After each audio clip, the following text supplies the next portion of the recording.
বাংলাদেশের রক্ত নিয়েও সিন্ডিকেট শুরু হয়ে গেল ভাই। হসপিটালে রক্ত থাকার পর বলে রক্ত নাই। আসলে বাংলাদেশে জন্মগ্রহণ করে আমরা করছি জীবন সবচেয়ে বড় ভুল, আমাদের বাপ মা করছে ভুল। টুকরে সরকার বানাইছি আমরা, সেনাবাহিনীর হাতে সরকার দিছি, তারা বাংলাদেশের বালের উন্নয়ন করতে পারে না। তারা 36 দিন পর তারা এনসিপি গঠন করে। চুলাই অভিশপ্ত না, অভিশপ্ত বাংলাদেশের রাজনীতি। রাতের বেলা লাশ গুম কইরেন না। মৃত সাগর বানাই দিতে আল্লাহ 2 মিনিট ভাবে নাই। ফেরাউন্ডে পানিতে ভাসাই দিতে আল্লাহ 2 মিনিট ভাবে নাই। আমরা তো পাপিষ্ঠ জাতি, আমরা তো খারাপ জাতি, আমাদের ডুবাই দিত আল্লাহ 2 মিনিটও ভাববে না। আপনাদের বলা আর এই যে নিজের গালে নিজে এইভাবে থাপ্পড় দেওয়া ভাই সেম কথা। ব্যথাটা নিজের উপরই, থুতুটা নিজের উপরই পড়ে। উপদেষ্টারা আসতেছে 20টা করে গাড়ি নিয়ে আসতেছে, উত্তরার রাস্তা বন্ধ করতেছে, সেক্টরের রাস্তাগুলো বন্ধ করতেছে। এতে যাদের যেই সন্তানগুলো আহত হয়েছে, নিহত হয়েছে, তাদের বাবা মাদের ঢুকতে দিতেছেন না আপনারা। তাদের বাবা মারা এখন পর্যন্ত খায় নাই। আমার মা শোকে শোকাহত হয়ে গেছে। আমরা 2 ভাই আসছি, আমাদের বোনরা আমরা নিয়ে গেছি। আমার এক বন্ধুর হাতের এইখান থেকে এই পর্যন্ত ওর ডান হাতের অবস্থা করুন ভাই, হাত কাইটা ফেলতে হয় কিনা সেইটাই বোঝা যাচ্ছে না। আমার ওই বন্ধুরই ছোট ভাই ক্লাস 7-এ পড়তো, ওর ঢাকা মেডিকেলে ভর্তি আছে ভাই। কি করব বলেন? আপনারা যে নিউজ নিতেছেন ভাই, মিনিমাম মারা গেছে 150 থেকে 200-র উপরে। আপনারা নিউজ দিতেছেন এইখানে 10 জন, ওইখানে 1 জন, এইখানে 2 জন। আসলে ভাই বলতে গেলে কি, আমরা উপদেষ্টা আনাইছি, আমরা ইউসুফরে সরকার বানাইছি, আমরা সেনাবাহিনীর হাতে সরকার দিছি। গালি ভাই ওই যে চিত হয়ে স্যাপ ফেললে কার উপরে পড়ে? নিজের উপরে পড়ে। ওই রকম ভাই গালি দিলেও নিজের গায়ে খারাপ লাগে যে এক শেখ হাসিনা খুনি হাসিনারে পাঠাইছি, আরেক খুনি দলরে নিয়ে আসছি। দেশে এইসব হয়ে যায় রাত 2টা 3টার সময় খবর আসে এইচএসসি পরীক্ষা বন্ধ। কেন ভাই আপনাদের কেন 3টার সময় নিউজ দিতে হবে? রাতে 9টা বাজে আপনারা লাইভে যান নাই, রাতে আপনারা দেখেন নাই, দিনে আপনারা ছিলেন না। নটরডেম কলেজ এইচএসসি বন্ধ করার আগে তারা বন্ধ করে দেয়, ঢাকা কলেজ বন্ধ করে দেয়, আইডিয়াল কলেজ বন্ধ করে দেয়। আপনারা শিক্ষা উপদেষ্টা, আপনারা আইন উপদেষ্টা, আপনারা পরীক্ষা বন্ধ করেন না। আপনারা বলেন না পরীক্ষা চলমান থাকবে। কাদের নিয়ে পরীক্ষা দিবেন? আমরাই তো দেশের ভবিষ্যৎ, আমরাই তো ভবিষ্যৎ, তাই না? যারা মারা গেছে তারা আমাদের থেকে আরো ভালো ছিল, তারা আরো কিছু করতে পারতো। আপনারা আমাদের কথা ভাবতেছেন না, আপনারা ভাবতেছেন আপনাদের কথা। আপনাদের এইসব বলা আমার গলাটা ভাঙিয়া ফেলা ভাই, 2টা সেম কাজ। তার কারণ কি, আপনারা কোনো নিউজই দিবেন না, সব কাটকুট করে ফেলবেন আপনারা। যদি ভাই আপনারাও ভাই কোরআনকে সাক্ষী রেখে, আপনারাও মুসলমান, আপনাদেরও ধর্ম আছে, মুসলমান না হইলে আপনারা আপনাদের আল্লাহর উপর ভরসা করুন। আল্লাহ ছাড় দেয়, ছাইরা দিবে না। আজকে যেই বাচ্চাগুলো মারা গেছে তাদের বাপ মারা এখনো খায় নাই, তারা ভবিষ্যতে কোন দিন খাইতে পারবে তারা জানে না। তাদের অভিশাপ যদি ভাই আপনাদের উপর লাগে, সাংবাদিক সমিতি কেন, সম্পূর্ণ বাংলাদেশ লইরা উঠবে। আল্লাহর বিচার আপনারা দেখছেন। মৃত সাগর বানাই দিতে আল্লাহ 2 মিনিট ভাবে নাই। ফেরাউন্ডে পানিতে ভাসাই দিতে আল্লাহ 2 মিনিট ভাবে নাই। আমরা তো পাপিষ্ঠ জাতি, আমরা তো খারাপ জাতি, আমাদের ডুবাই দিত আল্লাহ 2 মিনিটও ভাববে না।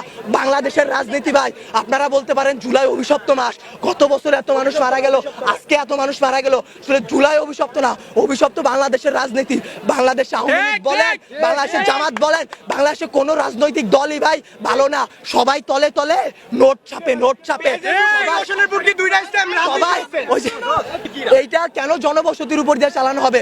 বাংলাদেশের সমুদ্র বন্দর গুলা নাই, সমুদ্র পথ নাই, পার্বত্য অঞ্চল নাই, যেখানে ঘনবসতি কম, সেইখানে যদি এই প্রচেষ্টাটা চালানো হইতো তাইলে কি এতগুলা সমস্যা হইতো? এতগুলা বাচ্চা জীবন যাইতো? আপনারা বাচ্চাদের জীবন নিয়ে তো খেলা করতেছেন, আমাদের জীবনগুলা ভাই হুমকির মুখে ফালাই দিতেছেন। আপনারা বলতেছেন আমাদের দাবিগুলা মাইনা নিবেন। আমি মিরপুর থেকে চলে আসছি, এইখান দিয়ে আপনারা বলেন সকাল থেকে কয়টা প্লেন উইরা গেছে। এইগুলা যে সামনে ধ্বংস হবে না, অ্যাক্সিডেন্ট হবে না, এটার গ্যারান্টি কি আপনারা উপদেষ্টা কেউ দিতে পারবেন? ভাই আপনারা কেউ কোনো কিছু পারবেন না। আমরা জানমালের কোনো দায়ভার নিতে পারবো না। উপদেষ্টারা বলে আমরা এইসব কিছু জানি না। তারা জানবে কিভাবে? তারা জুলাই আন্দোলনও ছাত্রদের পক্ষে ছিল, ছাত্ররা তাদের হইয়া লড়াই করছে শেখ হাসিনার বিরুদ্ধে। জুলাই আন্দোলনে তারা হইতেছে 36 দিনের রাজনীতিবিদ। তারা 36 দিন পর তারা এনসিপি গঠন করে, তারা জামাত বের হয়ে আসে, তারা এরে মারে, ওরে মারে, তারা নির্বাচন চায়, তারা এই করে, তারা সেই করে, তারা বাংলাদেশের বালের উন্নয়ন করতে পারে না।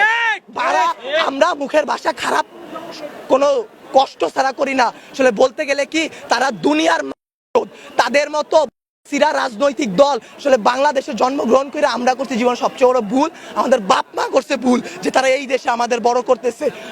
আপনাদেরও দোষ আমাদেরও দোষ। আপনারা যদি আপনাদের বসদের সাথে এটা নিয়ে লড়াই করতেন যে এতগুলো বাচ্চা কালকে কি আপনার বাচ্চা এই স্কুলে পড়বে না, অন্য স্কুলে পড়বে না, আপনাদের সন্তানরা কি ভাই স্কুলে যাবে না, কলেজে যাবে না, মাদ্রাসায় যাবে না, তাদের সাথে কি এরকম গ্যাঞ্জাম হইতে পারে না, এরকম অ্যাক্সিডেন্ট হইতে পারে না? আপনারা যদি এটা নিয়ে লড়াই না করেন আমরা একারা কিছু করতে পারবো না। আমরা আমাদের দিক দিয়ে সর্বোচ্চ চেষ্টা করতেছি। একটা দিন ভাই না ঘুমায় না খেয়ে গলার অবস্থা শুনে বুঝতে পারতেছেন কি পরিমাণ কষ্ট করছি। 2 ব্যাগ রক্ত দিছি। বাংলাদেশের রক্ত নিয়েও সিন্ডিকেট শুরু হয়ে গেল ভাই। হসপিটালে রক্ত থাকার পর বলে রক্ত নাই। ভাই এসব কি ভাই? বয়স 18 নিচে রক্ত দেওয়া যায় না। অনেক ছেলেপেলেরা তারপরেও রক্ত দিছে তার ভাই তার বোনদের জন্য। কিন্তু বাংলাদেশের রক্তের সিন্ডিকেট করে যে হ্যাঁ নেগেটিভ রক্ত কম বুঝলাম, কিন্তু যারা দিতেছে ভাই তারা 2 ব্যাগ 1 ব্যাগ 3 ব্যাগ করে দিয়ে যাইতেছে, কিন্তু আপনারা তাও রক্ত দিতে পারতেছেন না। আপনারা গিয়ে রাজনৈতিক দল নিয়ে এইটা করতেছেন ওইটা করতেছেন। বাংলাদেশের রাজনীতি নিয়ে যে বলবো ভাই, এখন বলবো কালকে হয়তো আমার বাবা মা আমারে খুঁজে পাবে না, কালকে পাবে না, পরশুদিন পাবে না। জুলাই আন্দোলনে অনেক দেখে আসছি ভাই, এইরকম করে আসলে লাভ নাই। আপনাদের বলা আর এই যে নিজের গালে নিজে এইভাবে থাপ্পড় দেওয়া ভাই সেম কথা। ব্যথাটা নিজের উপরই, থুতুটা নিজের উপরই পড়ে। বাংলাদেশের রাজনীতির দিক বাদ দেন ভাই, সত্যের পথে চলেন। আল্লাহ আছে, আল্লাহ কিন্তু ভাই বিচার করবে। ভাইবা নিয়েন না যে আল্লাহ ছাইরা দিবে। যেই বিচার ভাই আমরা করতে পারবো না, আপনারা পারবেন না, সেই বিচার আল্লাহ আপনাদের উপর করবে ভাই। আর কিছু বলার নাই। একদিন না একদিন ভাই এই বিচার আপনারা পাবেন। এতগুলা বাচ্চার জীবন নিয়ে খেলাধুলা করেন না ভাই। আপনাদেরকে আরো বলতেছি, সত্য নিউজগুলো সবার সামনে আনেন। রাতের বেলা লাশ গুম করেন না।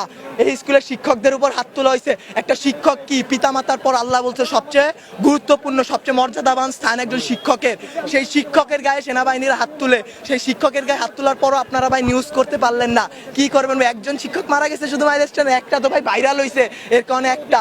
যেই রকম যতগুলো বাচ্চা মারা গেছে সেইগুলা দিতে পারতেছেন না।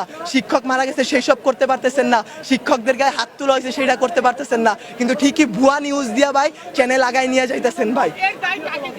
এর দায় ভাই আপনাদের উপরই লেভেলে যারা আছে তাদের, বাংলাদেশের রাজনৈতিক দলগুলা যারা আপনাদের উপর প্রেসার ক্রিয়েট করে। কিন্তু আপনারা চাইলে আপনারা আপনাদের বসদের বুঝাইতে পারেন, আপনারা তাদেরকে আল্লাহর ভয় দেখাইতে পারেন। মানুষ যত খারাপই হোক না কেন, আল্লাহর ভয় যদি তার মনে আসে ভাই, সে জীবনে কোনো খারাপ কাজের সাথে জড়াইতে পারবে না। আপনাদের কাছে ভাই হাত জোর করে রিকোয়েস্ট করতেছি, আমার ভাই বোন যারা মারা গেছে, যারা যে আমার যেসব বাবা মা রাস্তায় বসে আছে, তাদের দিকটা একটু দেখেন, তাদের জিনিসগুলো একটু বোঝেন। কোনো ভুয়া নিউজ বের করবেন না, দেশকে অস্থিতিশীল পরিবেশে নিবেন না। আপনারা আপনাদের দিক থেকে চাইলে অনেক কিছু করতে পারবেন। আপনারা প্লিজ এই জিনিসটা করুন, আল্লাহর উপর ভয় করুন, আমাদের দিকে একটু ভাই তাকান। আমরাও ভাই মানুষ, আমরা এইসব করতে পারবো না ভাই, সবকিছু আপনাদের সাহায্য ছাড়া। ভুল নিউজ দিবেন না, আবারও বলতেছি ভাই। আগে আমি 2টা প্রশ্ন করে এই উত্তরটা আপনারা দেন পারলে। গতকালকে থেকে এই পর্যন্ত আপনারা এখানে ছিলেন, ভিডিও করছেন, অনেক চ্যানেল ছিল, ঢুকতে বাইরে তো ছিলেন, শুনেন কথা শেষ করতে দেন, আগে প্রশ্নটা শেষ করতে দেন। কয়টা সঠিক নিউজ আপনারা দিছেন? একটাও দেন নাই। আপনারা নিউজ এখনো ভিডিও করতেছেন, প্রথম কাইটা দিবেন। আমি কথা বলি, আপনারা মানুষ না, আজাদ আপনারা মানুষ না। আজকে সকালবেলা মাত্র 22 জন মারা গেছে। মাইলস্টোন এটা মেইন ক্যাম্পাস, সবথেকে বড় ক্যাম্পাস। এটা প্রিপারেটরি স্কুল। এখানে কি মাত্র 22 জন স্টুডেন্ট ছিল? কয়জন আহত হয়েছে? আপনারা সেই কিছু দেন নাই। আপনারা কয়জন মারা গেছে সেই নিউজগুলো ভুয়া নিউজ দিতেছেন। রাতের বেলা লাশ গুম করাই দিতেছেন। 22 জন মারা গেছে, 22 জন মারা যায়নি। আপনারা কি করেন? হ্যাঁ ভিডিও করেন, ঠিক আছে, ভিডিও করার পর আপনারা আপলোড করেন, আপনারা নিজেদের মাধ্যমে রেখে দেন। আচ্ছা আমারে বুঝেন, আপনারা যদি ভিডিও আপলোড না করেন আমাদের ফ্যামিলি দেখবে, আমাদের বাড়ি, আমার মায়ে আমার সকলেটাই, আমি নাস্তাও খাইনি, আমি সকলে টাকায় তুই যা মাইলস্টোন যা, আমি বসছি ঢুকতে দেয় না, ঠিক আছে ভাই। আপনারা কথা বলেন, আপনারা তো কিছু ছাড়েন না, পোস্টই করেন না। আপনারা পোস্ট করেন, আপনারা করেন না ভাই। আল্লাহরে ভয় পান ভাই, আখিরাতের জবাব দেওয়া লাগবে ভাই। এই বাংলাদেশে কিচ্ছু হবে না। আজকে যদি আমি মরি, কালকে 2 দিন হয়েছে ওগা, আমি আজকে বলে কালকে 2 দিন। আপনারা এই নিউজগুলো ছাড়েন, সবাই এমনি ছাড়া দেন। এটা দিয়ে দিতেছেন। আপনাদের জামাতের আমির বার্ন ইউনিটে যায়, বার্ন ইউনিটে গিয়ে সে হাত উঁচা করে দেখায় আমি আসছি। আমাদের আমির হাত উঠায়। সে আইসা কি করবে? সে আইসা কি করবে? কিছু করতে পারছে? কোনো মানুষকে বাঁচাই তুলতে পারছে? আরো ওইখানে ভিড় সৃষ্টি করতেছে। তারা জানে তারা ওইখানে গেলে একটা ঝামেলা হবে,